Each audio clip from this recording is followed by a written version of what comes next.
ಹರೇ ಶ್ರೀನಿವಾಸ. ನರಸಿಂಹೋ ಅಖಿಲಾಜ್ಞಾನಮತಧ್ವಾಂತ ದಿವಾಕರಃ ಜಯತ್ಯಮಿತ ಸಜ್ಞಾನ ಸುಖಶಕ್ತಿ ಪಯೋನಿಧಿ. ಶ್ರೀಮತೋ ರಾಘವೇಂದ್ರಸ್ಯ ನಮಾಮಿ ಪದಪಂಕಜೆ ಕಾಮಿತಾಶೇಷ ಕಲ್ಯಾಣ ಕಲನಾ ಕಲ್ಪಪಾದಪೋ.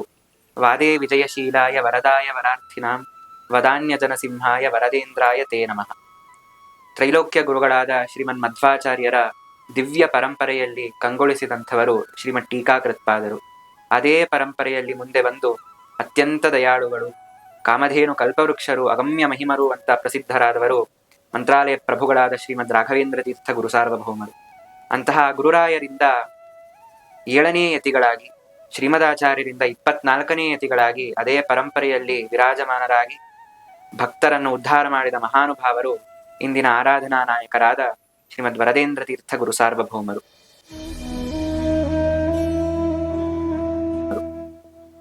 ವರದೇಂದ್ರ ತೀರ್ಥರ ಭವಿಷ್ಯವನ್ನ ಮಂತ್ರಾಲಯ ಪ್ರಭುಗಳೇ ತಮ್ಮ ವಾಣಿಯಿಂದ ನುಡಿದಿರ್ತಾರೆ.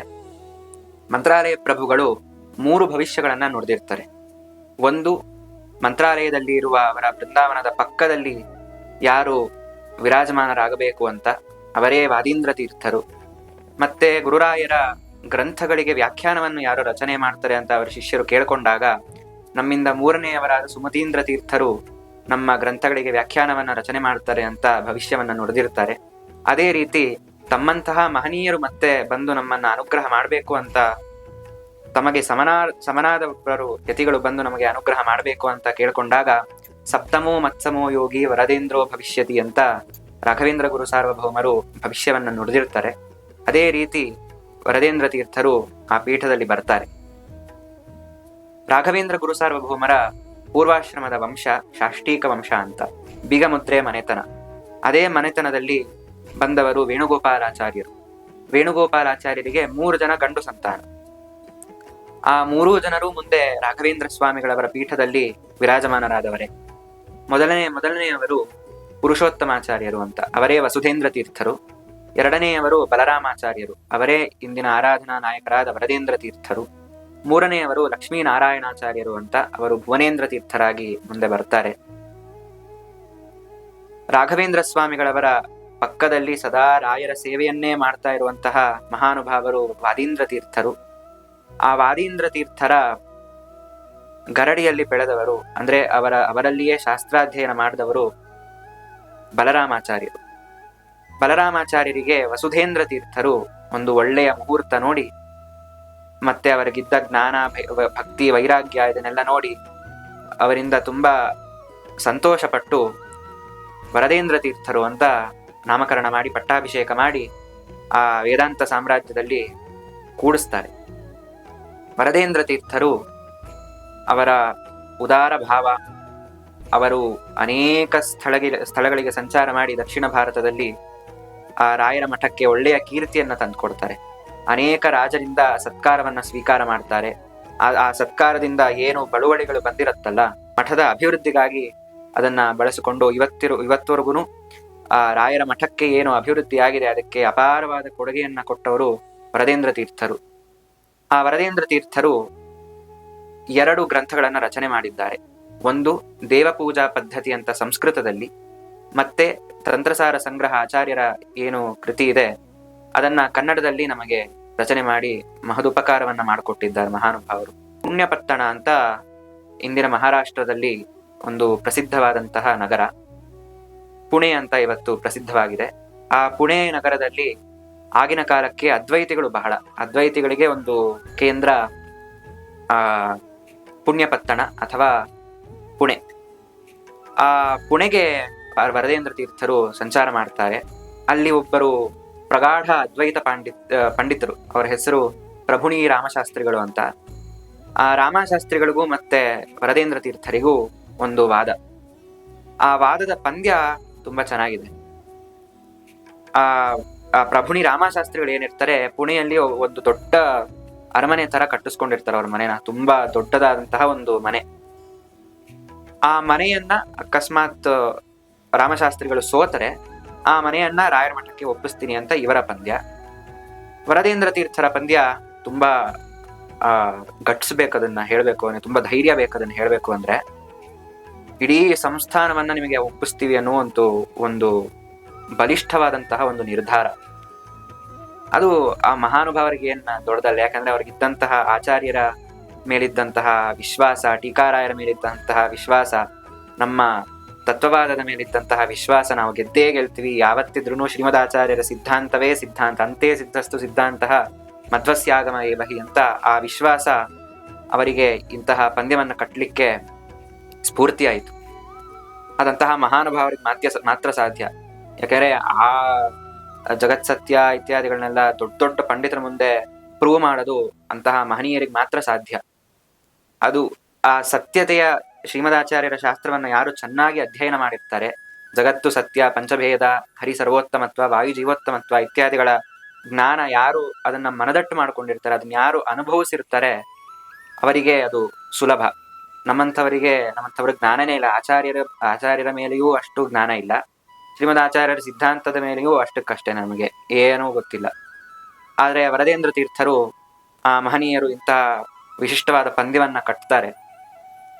ಈ ಪಂದ್ಯದಲ್ಲಿ ಇನ್ನೊಂದು ವಿಶೇಷ ಅಂದ್ರೆ ವಾದೀಂದ್ರ ತೀರ್ಥರ ಪೂರ್ವಾಶ್ರಮದ ಮಕ್ಕಳು ಜಯರಾಮಾಚಾರ್ಯರು ಅಂತ. ಆ ಜಯರಾಮಾಚಾರ್ಯರು ಕೂಡ ವರದೇಂದ್ರರ ಶಿಷ್ಯರೇ. ವರದೇಂದ್ರರ ಜೊತೆಗೇನೆ ಅವರು ಆ ರಾಮಶಾಸ್ತ್ರಿಗಳ ವಿರುದ್ಧ ವಾದವನ್ನ ಮಾಡ್ತಾರೆ. ಇಬ್ಬರು ಅದ್ಭುತವಾದ ವಾದಿಗಳು, ಆ ಜಯರಾಮಾಚಾರ್ಯರು ಮತ್ತೆ ವರದೇಂದ್ರ ತೀರ್ಥರು. ಇಬ್ಬರು ಅದ್ಭುತವಾದ ವಾದಗಳನ್ನ ಮಂಡಿಸಿ ಆ ಅದ್ವೈತ ಮತವನ್ನ ಖಂಡಿಸಿ ವಾದದಲ್ಲಿ ಜಯಶೀಲರಾಗ್ತಾರೆ. ಆ ಪಂದ್ಯದ ಮಾತಿನಂತೆ ರಾಮಶಾಸ್ತ್ರಿಗಳು ತಾವು ಕಟ್ಟಿಸಿದ್ದ ಏನು ದೊಡ್ಡ ಅರಮನೆ ಇದೆ ಅದನ್ನ ರಾಯರ ಮಠಕ್ಕೆ ಅರ್ಪಣೆ ಮಾಡ್ತಾರೆ. ಅದೇ ಮಠದಲ್ಲಿ ವರದೇಂದ್ರ ತೀರ್ಥ ಗುರು ಸಾರ್ವಭೌಮರು ಮೂಲರಾಮದೇವರ ಪೂಜೆಯನ್ನು ಮಾಡ್ತಾರೆ.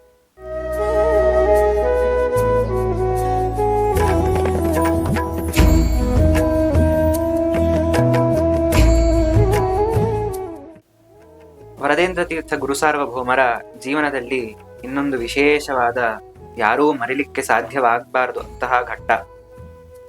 ನಮಗೆ ಹರಿಕಥಾಮೃತ ಸಾರದಂತಹ ದೊಡ್ಡ ಗ್ರಂಥವನ್ನ ರಚನೆ ಮಾಡಿಕೊಟ್ಟಂಥವರು ಜಗನ್ನಾಥದಾಸರು. ಆ ಜಗನ್ನಾಥದಾಸರು ಶ್ರೀನಿವಾಸಾಚಾರ್ಯರು ಅಂತವರ ಹೆಸರು.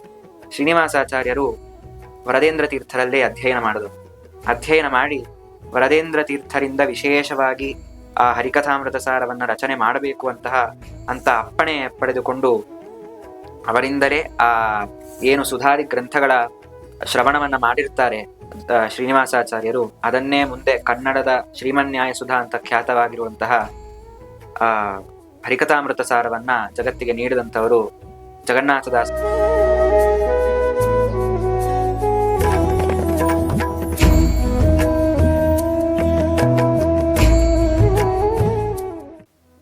ಹರಿಕಥಾಮೃತ ಸಾರದ ರಚನೆ ಅದು ಧೀರೇಂದ್ರ ತೀರ್ಥರ ಸನ್ನಿಧಾನದಲ್ಲಿ ಅರ್ಥಾತ್ ಹೊಸರಿತ್ತಿ ಇತ್ಯಾದಿ ಕ್ಷೇತ್ರಗಳಲ್ಲಿ ಆಗತ್ತೆ. ಅದಕ್ಕೆ ಮೂಲ ಕಾರಣ ಬಂದು ವರದೇಂದ್ರ ತೀರ್ಥರು. ಇವತ್ತು ಹರಿಕಥಾಮೃತ ಸಾರ ನಿಮಗೆ ಲಭ್ಯವಾಗಿದೆ ಅಂದ್ರೆ ಅದಕ್ಕೆ ಮೊದಲು ಅನುಗ್ರಹ ಮಾಡಿ ಅದನ್ನ ಪ್ರೋತ್ಸಾಹನೆ ಮಾಡಿದವರು ವರದೇಂದ್ರ ತೀರ್ಥ ಗುರು ಸಾರ್ವಭೌಮರು. ವರದೇಂದ್ರ ತೀರ್ಥರಿಗೂ ಮತ್ತು ಜಗನ್ನಾಥದಾಸರ ಶಿಷ್ಯರು ಪ್ರಾಣೇಶದಾಸರಿಗೂ ಒಂದು ಅವಿನಾಭಾವ ಸಂಬಂಧ. ಆ ಪ್ರಾಣೇಶದಾಸರಿಗೆ ವರದೇಂದ್ರ ತೀರ್ಥರು ಒಂದು ಮಾತು ಹೇಳಿರ್ತಾರೆ. ಅವರ ಮನೆ ಲಿಂಗಸಗೂರಿನಲ್ಲಿರುತ್ತೆ, ರಾಯಚೂರು ಪ್ರಾಂತ್ಯದ ಲಿಂಗಸಗೂರು. ಆ ಲಿಂಗಸಗೂರಿನಲ್ಲಿ ಅವರ ಮನೆ ಇರುತ್ತೆ. ಆ ಮನೆ ಹಿತ್ಲನ್ನ ನಮ್ಮ ಮಠಕ್ಕೆ ದಾನವಾಗಿ ಕೊಡಬೇಕು ಅಂತ ವರದೇಂದ್ರ ತೀರ್ಥರು ಪ್ರಾಣೇಶದಾಸರಿಗೆ ಹೇಳಿರ್ತಾರೆ. ಪ್ರಾಣೇಶದಾಸರು ಗುರುಗಳ ಆಜ್ಞೆ ಅಂತ ಹೇಳಿ ಅವರ ಏನು ಆ ಹಿತ್ತಲಿನ ಜಾಗ ಇದೆ ಅದನ್ನ ರಾಯರ ಮಠಕ್ಕೆ ಸಮರ್ಪಣೆ ಮಾಡ್ತಾರೆ. ಅದಾದ ನಂತರ ಮತ್ತೆ ಆ ವರದೇಂದ್ರ ತೀರ್ಥರು ಪುಣೆಗೆ ಹೋಗ್ತಾರೆ. ಪುಣೆಯಲ್ಲಿ ಯಾವ ಆ ರಾಮಶಾಸ್ತ್ರಿಗಳಿಂದ ಏನು ಜಯವನ್ನ ಪಡೆದಿರ್ತಾರಲ್ಲ, ಅದರ ದ್ಯೋತಕವಾಗಿ ಏನು ಆ ಅರಮನೆ ಇರುತ್ತಲ್ಲ, ಅದೇ ಮನೆಯ ದೇವರ ಮನೆಯಲ್ಲಿ ಆಷಾಢ ಶುದ್ಧ ಷಷ್ಠಿಯಂದು ಭಗವಂತನ ನಾಮಸ್ಮರಣೆ ಮಾಡ್ತಾ ವೃಂದಾವನ ಪ್ರವೇಶವನ್ನ ಮಾಡ್ತಾರೆ.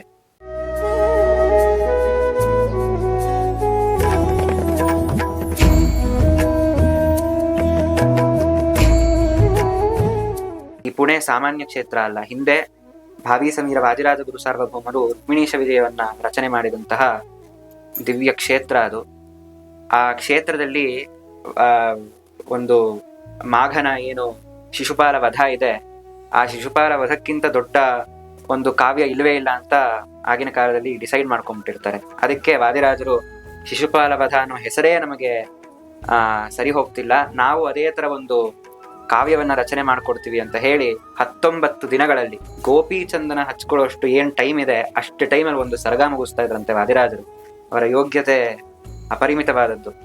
ಅಂತಹ ವಾದಿರಾಜರು 19 ದಿನಗಳಲ್ಲಿ 19 ಸರ್ಗಗಳು, ಭಗವಂತನ ಶ್ರೀಕೃಷ್ಣ ರೂಪದ ಒಂದು ವಿಶಿಷ್ಟವಾದ ವರ್ಣನೆ. ಆ ವರ್ಣನೆಯನ್ನ ಯಾವ ಕವಿಗಳಿಗೂ ಮಾಡ್ಲಿಕ್ಕೆ ಸಾಧ್ಯ ಇಲ್ಲ. ಅಂತಹ ರಚನೆ ಅದು ರುಕ್ಮಿಣೀಶ ವಿಜಯ.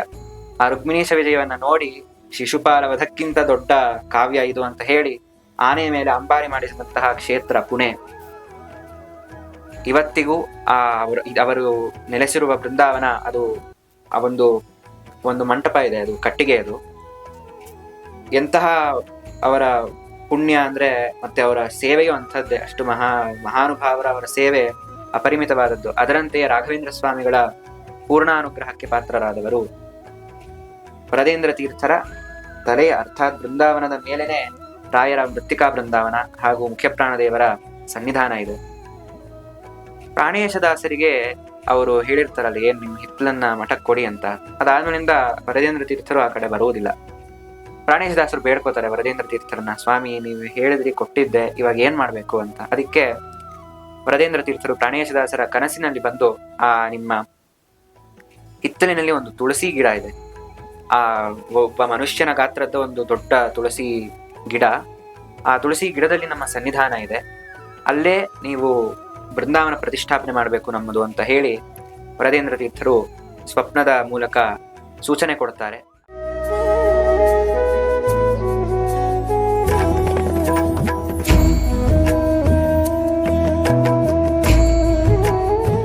ಅದರಂತೆಯೇ ಪ್ರಾಣೇಶದಾಸರು ವರದೇಂದ್ರ ತೀರ್ಥರ ಬೃಂದಾವನ ಪ್ರತಿಷ್ಠಾಪನೆ ಮಾಡ್ತಾರೆ, ಅದೇ ತುಳಸಿ ಗಿಡ ಇದ್ದ ಜಾಗದಲ್ಲಿ.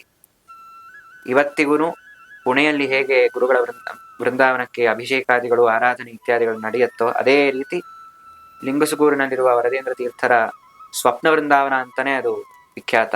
ಸ್ವಪ್ನ ವೃಂದಾವನ, ಅಲ್ಲಿ ಆ ಬೃಂದಾವನಕ್ಕೇನೆ ಎಲ್ಲ ಅಭಿಷೇಕಾದಿಗಳು ವೈಭವದಿಂದ ನಡೆಯುತ್ತೆ. ವರದೇಂದ್ರ ತೀರ್ಥ ಗುರು ಸಾರ್ವಭೌಮರ ಒಡನಾಟದಲ್ಲಿದ್ದವರು ಇನ್ನೊಬ್ಬ ಮಹನೀಯರು ಉತ್ತರಾದಿ ಮಠದ ಶ್ರೀ ಸತ್ಯಬೋಧ ತೀರ್ಥರು, ರಾತ್ರಿ ಸೂರ್ಯನನ್ನ ತೋರಿಸಿದಂತಹ ಮಹಾನುಭಾವರು. ಈ ಎಲ್ಲ ಮಹಾನುಭಾವರ ಸಮಾಗಮ ಅದು ಅತ್ಯದ್ಭುತ. ಅದನ್ನು ನೋಡಿದವರೇ ಪುಣ್ಯಾತ್ಮರು. ಮುಂದೆ ಭುವನೇಂದ್ರ ತೀರ್ಥರು ವರದೇಂದ್ರ ತೀರ್ಥರ ಒಂದು ಆಸೆಯಂತೆ ಜಯರಾಮಾಚಾರ್ಯರಿಗೇನೆ ಆ ಪೀಠವನ್ನ ಕೊಡಬೇಕು ಅನ್ನುವ ಆಸೆಯಲ್ಲಿ ಇರ್ತಾರೆ. ಆದರೆ ಭುವನೇಂದ್ರ ತೀರ್ಥರು ಕೊಡುವಷ್ಟರಲ್ಲಿ ಜಯರಾಮಾಚಾರ್ಯರು ವಿಜಯೇಂದ್ರ ತೀರ್ಥರ ಸನ್ನಿಧಾನಕ್ಕೆ ತೆರಳಿ ಅಲ್ಲೇ ಗುರುಗಳ ಆಜ್ಞೆಯಂತೆಯೇ ಅಲ್ಲಿ ಕಾಯನ್ನು ಸಮರ್ಪಣೆ ಮಾಡಿ ವಿಜಯೇಂದ್ರರ ಎದುರುಗಡೆ ಸನ್ಯಾಸತ್ವ ಸ್ವೀಕಾರ ಮಾಡಿ ಧೀರೇಂದ್ರ ತೀರ್ಥರಾಗಿ ಮತ್ತೆ ಅದೇ ಪೀಠದಲ್ಲಿ ವಿರಾಜಮಾನರಾಗ್ತಾರೆ ಮಹಾನುಭಾವರು. ಇಂತಹ ಮಹಾನುಭಾವರ ಮಧ್ಯದಲ್ಲಿ ಒಳ್ಳೆ ಸೂರ್ಯನಂತೆ ವಸುಧೇಂದ್ರ ತೀರ್ಥರು, ಭುವನೇಂದ್ರ ತೀರ್ಥರು, ಧೀರೇಂದ್ರ ತೀರ್ಥರು, ವಾದೀಂದ್ರ ತೀರ್ಥರು, ಇವರೆಲ್ಲರ ವರದೇಂದ್ರ ತೀರ್ಥರು ವಸುಧೇಂದ್ರರ, ವಾದೀಂದ್ರರ ಕೂಸಾಗಿ ಧೀರೇಂದ್ರರ, ಭುವನೇಂದ್ರರ ಗುರುಗಳಾಗಿ ಪೂರ್ವ ವೃತ್ತಾಂತದಲ್ಲಿ ನಾವು ಕರೆತಿದ್ದೇವೆ. ತದನಂತರದಲ್ಲಿ ವರದಾಯ ವರಾರ್ಥಿನ ಅಂದರೆ ರಾಘವೇಂದ್ರ ಸ್ವಾಮಿಗಳಂತೆಯೇ ಅವರು ಬೇಡಿದ ಭಕ್ತರಿಗೆ ಎಲ್ಲಾ ವರಗಳನ್ನು ಕೊಡುವ ಮಹಾನುಭಾವರು. ರಾಯರೇ ಹೇಳಿದಂತೆ ಸಪ್ತಮೋ ಮತ್ಸಮೋ ಯೋಗಿ ವರದೇಂದ್ರೋ ಭವಿಷ್ಯತಿ ಅಂದ ಹಾಗೆ ರಾಘವೇಂದ್ರ ಸ್ವಾಮಿಗಳಂತೆಯೇ ಕರುಣಾಳುಗಳು ವರದೇಂದ್ರ ತೀರ್ಥರು. ಎಲ್ಲಾ ಭಕ್ತರಿಗೆ ಎಲ್ಲ ಅಭೀಷ್ಟಗಳನ್ನ ಕೊಟ್ಟು ಅವರ ಕಷ್ಟಗಳನ್ನ ಪರಿಹಾರ ಮಾಡುವವರು. ಇವತ್ತಿವರೆಗೂ ಅವರ ಬೃಂದಾವನ ಪ್ರದಕ್ಷಿಣೆ, ಅವರ ಸೇವೆಯನ್ನು ಯಾರು ಮಾಡ್ತಾರೆ ಅವರಿಗೆ ಎಲ್ಲಾ ತರಹದ ಕಷ್ಟಗಳನ್ನ ನಿವಾರಣೆ ಮಾಡಿ ಎಲ್ಲ ಇಷ್ಟಾರ್ಥಗಳನ್ನ ಕೊಡುವಂತಹ ಮಹಾನುಭಾವರು ವರದೇಂದ್ರ ತೀರ್ಥರು. ಮದಾನ್ಯ ಜನಸಿಂಹಾಯ, ಈ ವಾದಿಗಳೆಂಬ ಏನು ಆನೆಗಳಿದ್ದಾರೆ ಅವರಿಗೆಲ್ಲ ಸಿಂಹದಂತೆ ಗರ್ಜನೆ ಮಾಡಿ ಅವರನ್ನ ಸೋಲಿಸಿ ಶ್ರೀಮದಾಚಾರ್ಯರ ಸಿದ್ಧಾಂತವನ್ನ ಸ್ಥಾಪನೆ ಮಾಡಿದವರು ವರದೇಂದ್ರ ತೀರ್ಥರು. ಅಂತಹ ವರದೇಂದ್ರರಿಗೆ ನಮಸ್ಕಾರ ಮಾಡ್ತೀನಿ ಅಂತ ರಚನೆ ಮಾಡಿ ನಮಗೆ ಅನುಗ್ರಹ ಮಾಡಿದ್ದಾರೆ ಅವರ ಚರಮ ಶ್ಲೋಕದಲ್ಲಿ. ಇಂತಹ ವರದೇಂದ್ರ ತೀರ್ಥರ ಸ್ಮರಣೆಯಿಂದಲೇ ನಮ್ಮ ಸಕಲ ಪಾಪಗಳು ಪರಿಹಾರ. ಅಂತಹ ವರದೇಂದ್ರ ತೀರ್ಥರ ಅನುಗ್ರಹ ನಮ್ಮ ಮೇಲೆಲ್ಲರ ಮೇಲೆ ಇರಲಿ. ವರದೇಂದ್ರ ತೀರ್ಥರ ಅಂತರ್ಗತರಾದ ರಾಘವೇಂದ್ರ ಗುರು ಸಾರ್ವಭೌಮರು, ತದಂತರ್ಗತ ಟೀಕಾರಾಯರು, ಶ್ರೀಮದ್ ಆಚಾರ್ಯರು, ತದಂತರ್ಗತ ಭೈಷ್ಮೀ ಸತ್ಯಾಸಮೇತ ಶ್ರೀಕೃಷ್ಣ ನಮ್ಮೆಲ್ಲರಿಗೂ ಅನುಗ್ರಹ ಮಾಡಲಿ ಅಂತ ಬೇಡ್ಕೊಳ್ತಾ ಶ್ರೀಕೃಷ್ಣ ಅರ್ಪಣಮಸ್ತು, ಅಂಧೇಶ ಅರ್ಪಣಮಸ್ತು.